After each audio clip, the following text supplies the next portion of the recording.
Assalamualaikum warahmatullahi wabarakatuh. Berjumpa lagi dengan saya. Pada video kali ini kita masih akan berbicara tentang limit. Namun submateri yang akan kita bahas pada video kali ini adalah tentang limit fungsi aljabar bentuk tak tentu. Nah, apa itu limit fungsi aljabar bentuk tak tentu?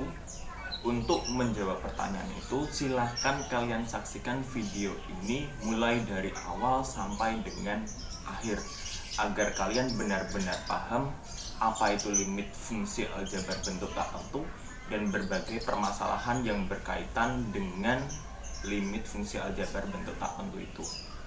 Seperti itu. Baik. Seperti yang sudah disampaikan di awal bahwa untuk video kali ini submateri yang akan kita bahas adalah tentang limit fungsi aljabar bentuk tak tentu, seperti itu.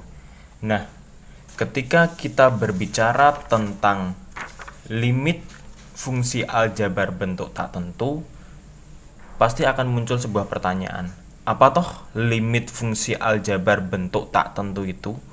Atau lebih spesifiknya, maksud dari bentuk tak tentu itu apa? Pasti akan muncul pertanyaan-pertanyaan seperti itu.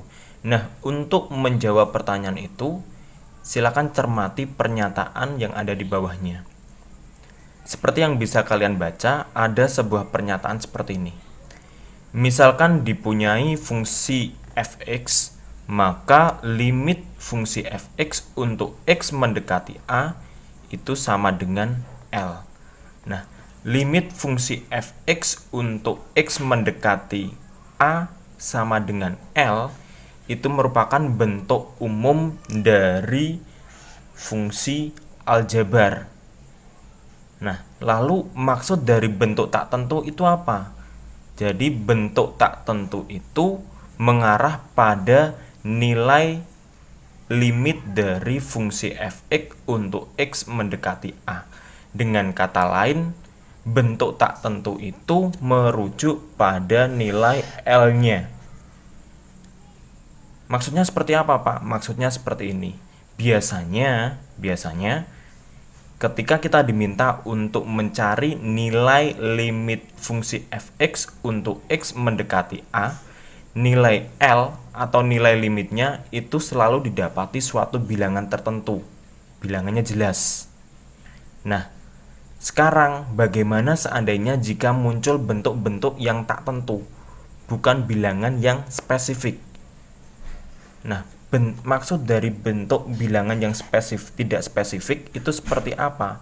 Maksud dari bentuk tak tentu,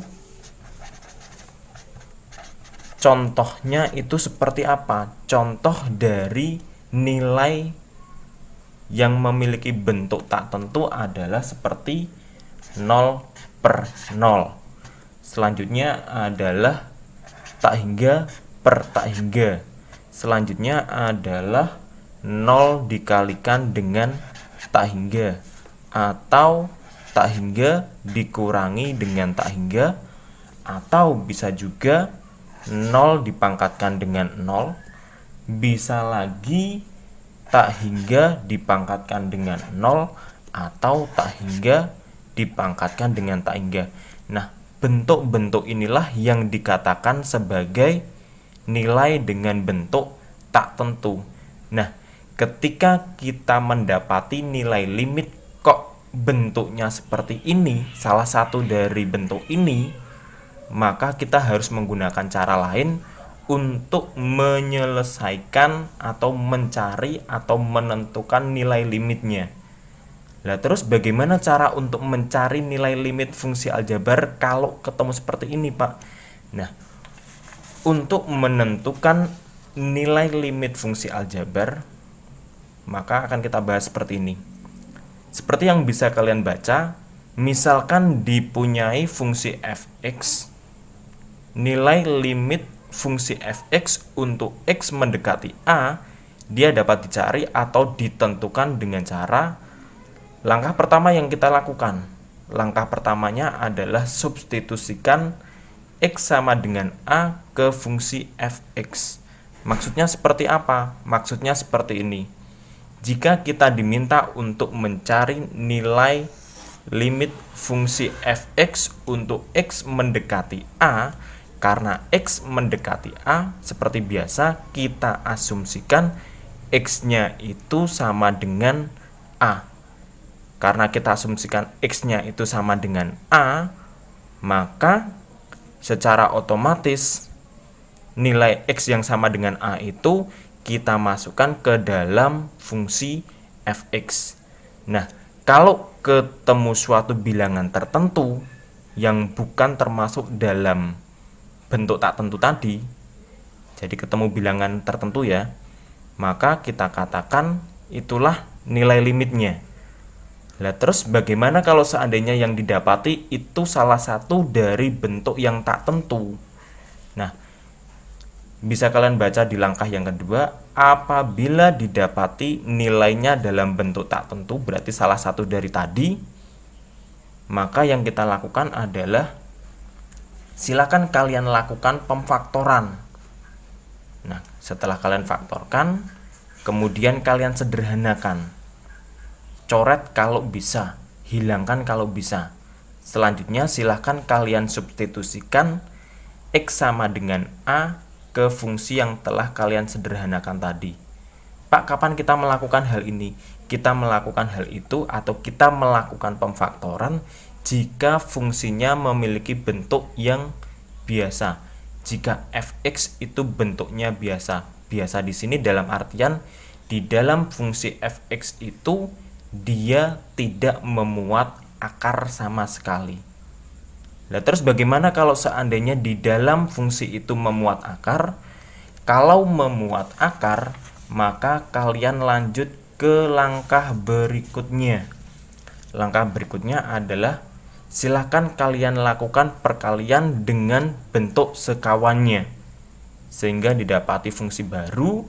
Selanjutnya sama substitusikan x sama dengan a ke fungsi baru tersebut. Nah, dari pernyataan ini saya yakin banyak yang bertanya-tanya, maksud dari bentuk sekawan itu apa? Ya kan? Nah, maksud dari bentuk sekawan itu adalah kebalikan. Contohnya misal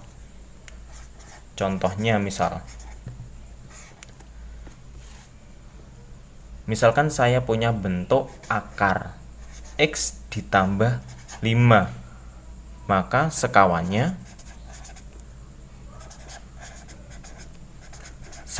yaitu akar x dikurangi 5.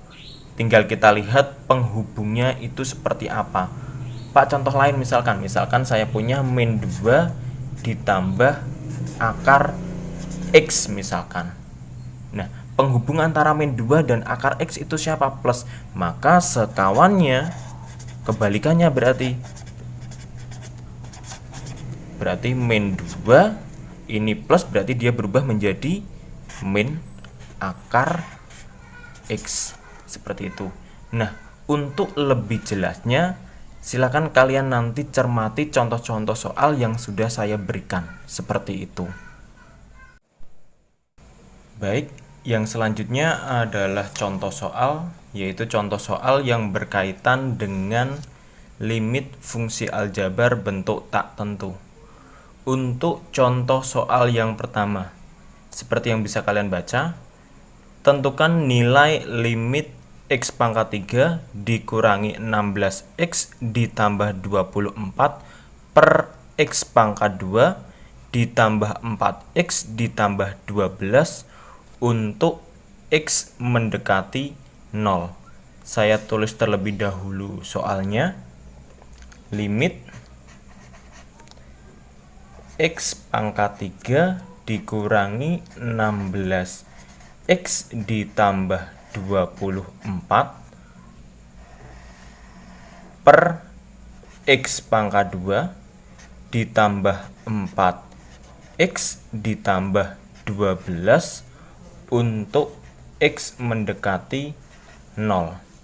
Baik, untuk menyelesaikan atau untuk menentukan limit x pangkat 3 dikurangi 16x ditambah 24 per X pangkat 2 ditambah 4X ditambah 12 untuk X mendekati 0 sesuai dengan langkah yang sudah kita sepakati di sesi sebelumnya, yaitu langkah pertama untuk menentukan nilai limit ini adalah kita melakukan substitusi X, karena di sini X-nya mendekati 0, maka kita asumsikan bahwa X-nya itu sama dengan 0, seperti itu. Sehingga setiap X yang ada di sini itu kita ganti dengan bilangan 0. Karena tadi kita asumsikan bahwa X-nya itu sama dengan 0, seperti itu. Sehingga X pangkat 3 di sini dia berubah menjadi 0 pangkat 3 dikurangi 16X, berarti 16 dikali 0 ditambah 24 per X pangkat 2, berarti 0 pangkat 2 ditambah 4X, berarti 4 dikali X-nya kita ganti dengan 0 ditambah 12, seperti itu. Nah, sekarang 0 pangkat 3 kita dapati nilai 0 dikurangi 16 dikali 0. 16 dikali 0 kita dapati nilai 0 ditambah 24 per 0 pangkat 2. 0 pangkat 2 berarti kita dapati nilai 0 ditambah 4 kali 0. 4 kali 0 kita dapati 0 ditambah 12. 0 dikurangi 0 ditambah 24, kita dapati nilainya 24 per 0 tambah 0, 0 tambah 12 berarti 12. Sehingga kita dapati 24 per 12. 24 per 12 bisa kita sederhanakan. Ini kita bagi 12 jadinya 2, kita bagi 12 jadinya 1. 2 per 1 kita dapati nilai 2. Nah, karena dalam perhitungan ini didapati nilai 2, di mana 2 itu sendiri bukan merupakan bentuk tak tentu atau berupa suatu bilangan yang pasti, maka untuk langkah keduanya tidak perlu kita lakukan karena didapati bentuk yang tentu seperti itu. Sehingga dapat kita simpulkan limit X pangkat 3 dikurangi 16X ditambah 24 per X pangkat 2 ditambah 4X ditambah 12 untuk X mendekati 0 itu langsung sama dengan 2, seperti itu. Ini untuk contoh soal yang pertama, seperti itu. Baik, contoh yang selanjutnya yaitu contoh yang kedua. Seperti yang bisa kalian baca, tentukan nilai limit X pangkat 2 dikurangi 4 per X dikurangi 2 untuk X mendekati 2, seperti itu. Saya tuliskan terlebih dahulu soalnya. Limit X pangkat 2 dikurangi 4 per X dikurangi 2 untuk X mendekati 2. Nah, sesuai dengan langkah yang sudah kita sepakati, maka langkah pertama yang harus kita lakukan adalah kita melakukan substitusi. Kita lakukan substitusi karena di sini X mendekati 2, maka kita asumsikan bahwa X-nya itu sama dengan 2. Sehingga untuk langkah pertama kita melakukan substitusi X sama dengan 2 ke fungsi ini, seperti itu. Jadi kita substitusikan X sama dengan 2 ke fungsi X pangkat 2 dikurangi 4 per X dikurangi 2. Kita langsung saja, karena di sini X pangkat 2, X-nya kita ganti dengan bilangan 2. Sehingga 2 pangkat 2 dikurangi 4 per X-nya di sini kita ganti dengan 2 dikurangi 2 seperti itu. 2 pangkat 2 kita dapati bilangan 4 dikurangi 4 per 2 dikurangi 2. Nah, dari sini kita dapati lagi 4 kurangi 4 sama dengan 0 per 0. Nah, karena di hasil akhirnya itu didapati nilai 0 per 0, di mana kita tahu 0 per 0 itu sendiri merupakan salah satu bentuk tak tentu, sehingga kita perlu melakukan langkah yang kedua. Tadi di langkah kedua kita tahu ada dua model. Apakah kita akan melakukan pemfaktoran atau mengalihkan dengan akar sekawan. Nah, kita lihat di fungsinya. Karena di fungsinya sendiri, bentuk fungsinya adalah fungsi biasa, di mana di fungsi ini sendiri tidak ada akarnya, maka langkah yang kita lakukan di langkah kedua adalah pemfaktoran seperti itu. Oke, kita ganti. Nah, sudah saya tuliskan soalnya kembali.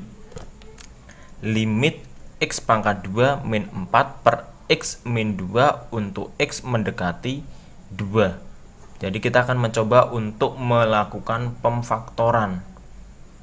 Setelah kita faktorkan, kita sederhanakan, baru kita substitusikan lagi seperti itu. Nah, kita faktorkan. Sekarang kalian coba cermati. Di sini ada X pangkat 2 dikurangi 4 seperti itu.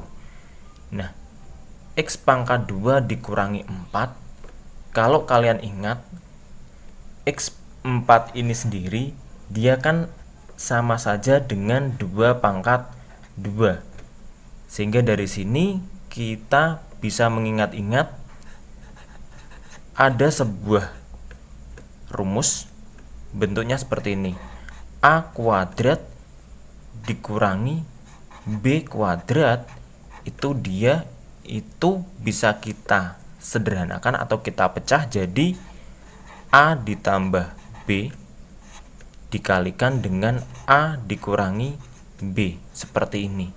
Nah, karena di sini kita punya X kuadrat dikurangi 4, di mana X kuadrat dikurangi 4 itu bisa kita ubah menjadi X kuadrat dikurangi 2 kuadrat.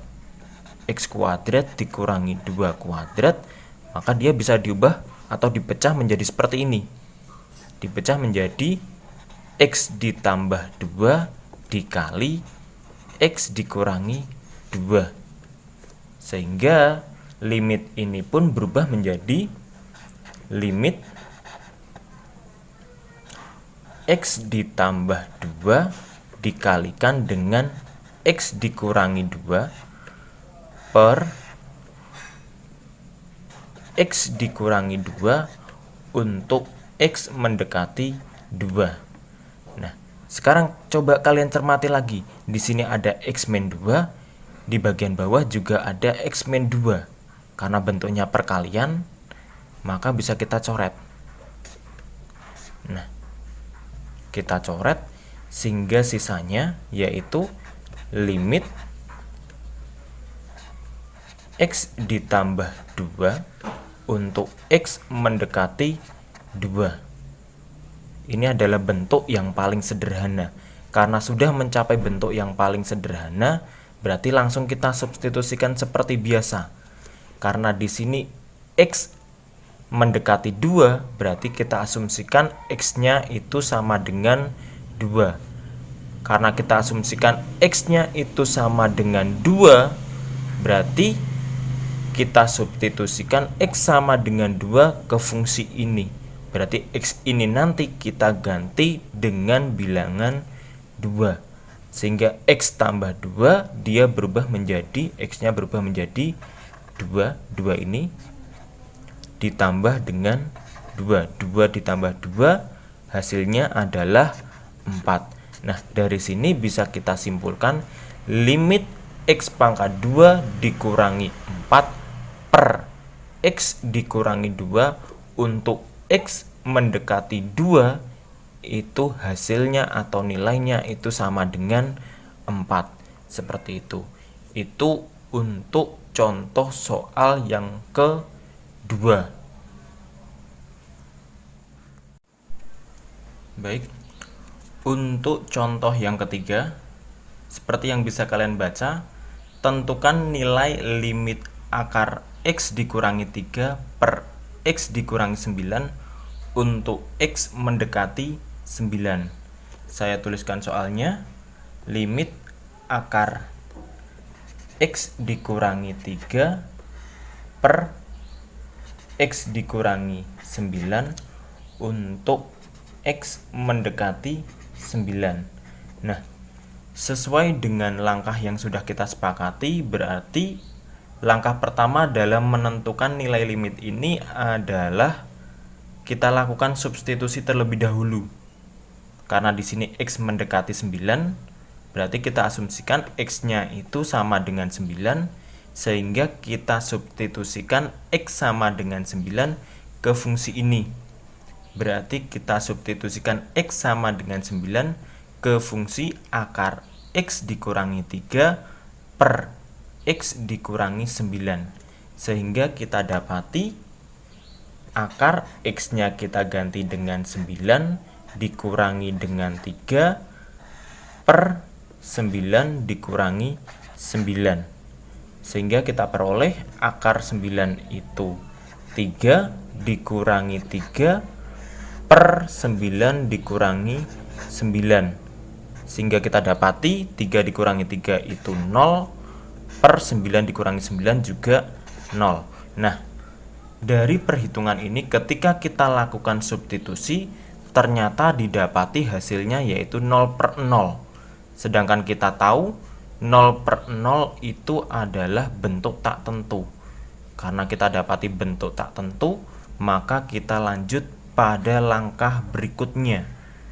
Langkah berikutnya di situ ada dua cara. Kita lakukan pemfaktoran atau kita kalikan dengan sekawannya. Kita lakukan pemfaktoran kalau seandainya fungsinya itu bentuknya adalah fungsi biasa, tidak ada akarnya. Tetapi kalau seandainya ada akarnya, itu kita kalikan dengan sekawannya. Nah, di sini seperti yang bisa kalian lihat, di situ ada bentuk akar. Maka dari itu, kita akan menggunakan cara yang kedua, yaitu kita kalikan dengan sekawannya. Nah, untuk lebih mudahnya, kita masuk pada lembar berikutnya. Sudah saya tuliskan soalnya, limit akar X dikurangi 3 per X dikurangi 9 untuk X mendekati 9.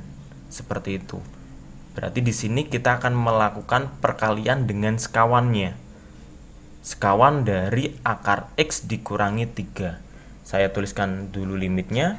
Limit akar X dikurangi 3 per X dikurangi 9 untuk X mendekati 9. Nah, karena di sini yang memiliki akar adalah akar X dikurangi 3, berarti sekawan yang akan kita pilih adalah sekawan yang atas. Berarti karena di sini penghubung antara akar X dan 3 itu adalah min, berarti nanti sekawannya adalah akar X, berarti berubah tanda jadi plus 3 pernya juga sama seperti yang atas, berarti akar X plus 3 seperti ini. Nah, yang harus kalian ingat, kalau kita punya A plus B dikali dengan A min B, tadi hasilnya adalah A kuadrat min B kuadrat. Ini juga sama. Ada perkalian, bentuknya yaitu akar X dikurangi 3 dikali akar X ditambah 3. Sehingga kita dapati akar X kuadrat dikurangi 3 kuadrat per X dikurangi 9 dikalikan dengan akar X ditambah 3 untuk X-nya mendekati 9. Nah, sekarang kita cari nilai dari akar X kuadrat. Karena di situ akar X kuadrat, berarti karena akarnya dikuadratkan berarti hilang akarnya, sehingga didapati X dikurangi 3 kuadrat. 3 kuadrat kita dapati nilai 9 per X dikurangi 9 dikalikan dengan akar X ditambah 3 untuk X mendekati 9. Nah, kalau seandainya kalian cermati, di sini ada X dikurangi 9, di bagian bawah juga ada X dikurangi 9. Karena ini bentuknya perkalian, ini per. Berarti bagian atas dan bawah atau pembilang dan penyebut itu bisa kita coret. Berarti bisa kita coret, sehingga nanti sisanya adalah limit 1 per bagian bawah. Sisanya siapa tadi? Sisanya adalah akar X ditambah 3 untuk X mendekati 9. Nah, karena ini bentuk yang paling sederhana, maka apa? Tinggal kita lakukan pensubstitusian. Tinggal kita masukkan saja. Yang kita masukkan siapa? Karena X mendekati 9, berarti kita asumsikan X sama dengan 9. Berarti kita substitusikan X sama dengan 9 ini ke fungsi baru ini. Fungsi baru yang kita dapati. Sehingga bisa kita tuliskan 1 per akar X berarti berubah menjadi akar 9 ditambah 3. Sehingga kita peroleh 1 per akar 9 itu 3 ditambah 3. Sehingga kita dapati 1 per 3 tambah 3 sama dengan 6. Nah, 1 per 6 sendiri itu adalah bentuk bilangan yang tentu. Nah, karena sudah didapati bentuk bilangan yang tentu atau sudah pasti, maka kita tidak perlu mencari lagi. Sehingga kita peroleh limit akar X dikurangi 3 per X dikurangi 9 untuk X mendekati 9 itu nilainya sama dengan 6. Seperti itu. Baik, saya rasa cukup sekian video yang bisa saya sampaikan. Apabila ada kekurangan, saya mohon maaf yang sebesar-besarnya. Semoga video ini bermanfaat untuk kalian. Terima kasih.